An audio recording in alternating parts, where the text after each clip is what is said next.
Assalamualaikum warahmatullahi wabarakatuh. Hari ini kita akan membahas tentang medan listrik dan potensial listrik bersama saya, Mudi Uma Esi SPD.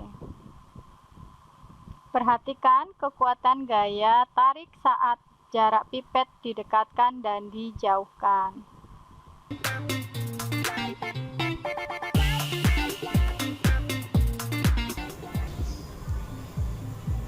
Semakin kita dekatkan pipet yang ada di tangan kita dengan pipet yang di atas botol, semakin dekat dengan medan listrik. Artinya semakin berada pada medan listrik, semakin dekat dengan medan listriknya, maka semakin besar kuat medan listrik. Semakin kita jauhkan pipet yang ada di tangan kita dengan pipet yang berada di botol, maka akan semakin menjauhi medan listrik pipet yang ada di atas botol, sehingga kekuatan medan listriknya pun akan semakin kecil. Semakin kita jauhkan, semakin berhenti pipet yang ada di atas botol. Apa itu medan listrik? Perhatikan narasi berikut. Kota Medan.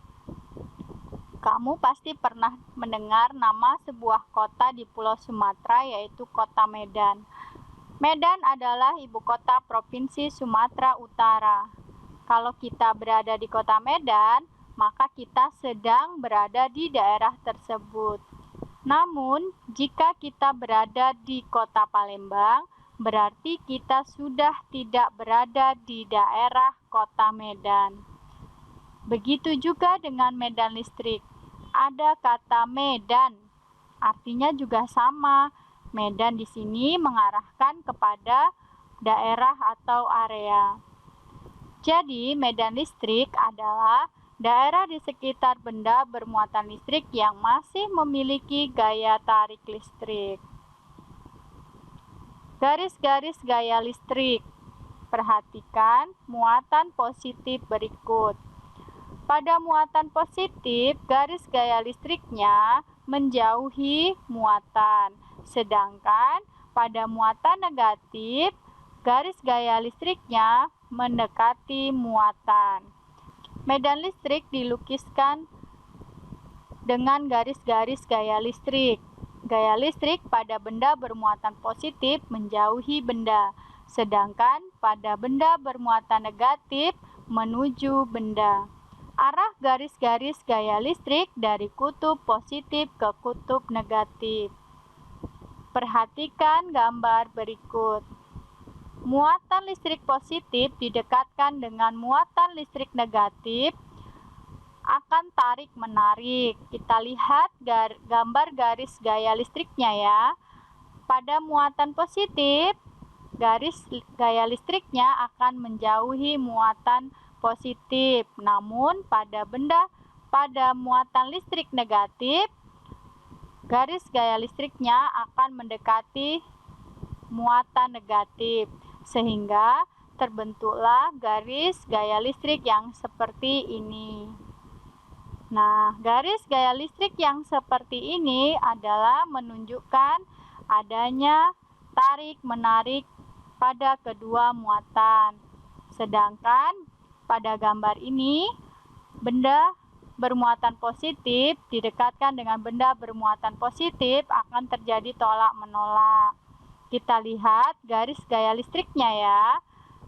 Garis gaya listrik pada muatan positif akan keluar atau menjauhi muatan. Begitu juga yang ini juga positif, dia akan menjauhi muatan dan akan terjadi tolak-menolak.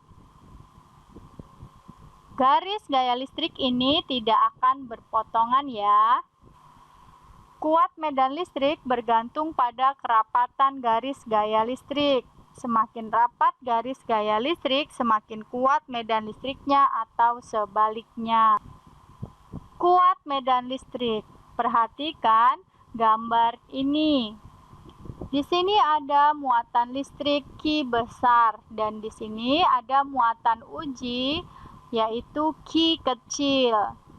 Kemudian berada pada jarak R. Nah, ketika dua muatan ini saling didekatkan, maka akan terjadi tolak-menolak karena muatannya sejenis. Nah, besar tolakannya ini, karena dia berada pada medan listrik Q besar, akan menghasilkan kuat medan listrik. Berapa kuat medan listriknya? Yaitu sebesar E. Berdasarkan hasil pengamatan yang sudah kamu peroleh menggunakan aplikasi PET, maka yang mempengaruhi besar medan listrik adalah 1. Besar muatan listrik. Semakin besar muatan listriknya, maka semakin besar kuat medan listriknya. Yang kedua, jarak antar muatan listrik dengan muatan uji. Semakin besar R-nya, maka semakin kecil medan listriknya. Dengan demikian, disimpulkan bahwa kuat medan listrik didefinisikan sebagai besarnya gaya listrik yang bekerja pada satu satuan muatan uji. Persamaan medan listrik. Medan listrik disimbolkan dengan E, ya, berdasarkan definisi sebelumnya tadi bahwa besarnya gaya listrik terhadap satu satuan muatan uji. Kita masukkan F-nya ini yaitu pada hukum kolom K, Q dikali Q. Ini Q besar dan Q kecil ini. Ini muatan positif yang besar tadi, kemudian ini adalah muatan ujinya ya. Berdasarkan gambar sebelumnya, dibagi R kuadrat dibagi Q. E sama dengan K Q dikali Q per R kuadrat dikali 1 per Q. Kemudian Q ini dapat dibagi hasilnya 1, maka tinggal E sama dengan K Q per R kuadrat, di mana E adalah medan listrik, satuannya Newton per kolom.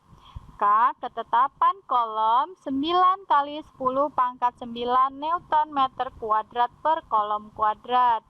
Q adalah muatan listrik dengan satuan kolom dan R adalah jarak titik ke muatan, satuannya meter.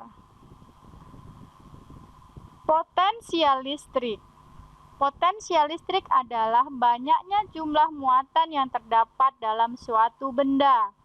Suatu benda dikatakan mempunyai potensial listrik lebih tinggi daripada benda lain jika benda tersebut memiliki muatan positif lebih banyak dari muatan positif benda lain. Perhatikan gambar ini. Benda A atau muatan listrik A bermuatan positif lebih banyak dari benda B. Dapat diartikan bahwa benda A memiliki potensial lebih tinggi, sedangkan benda B memiliki potensial lebih rendah. Manakah yang beda potensialnya lebih tinggi? Pada benda A memiliki 1 elektron, pada benda B memiliki 8 elektron. Ini artinya potensial A lebih tinggi dari potensial B. Di mana untuk persamaan potensial listrik V sama dengan W dibagi Q. V adalah beda potensial, satuannya volt, sedangkan W adalah usaha atau energi yang diperlukan dengan satuan joule. Q adalah muatan listrik dengan satuan kolom. Terima kasih. Assalamualaikum warahmatullahi wabarakatuh.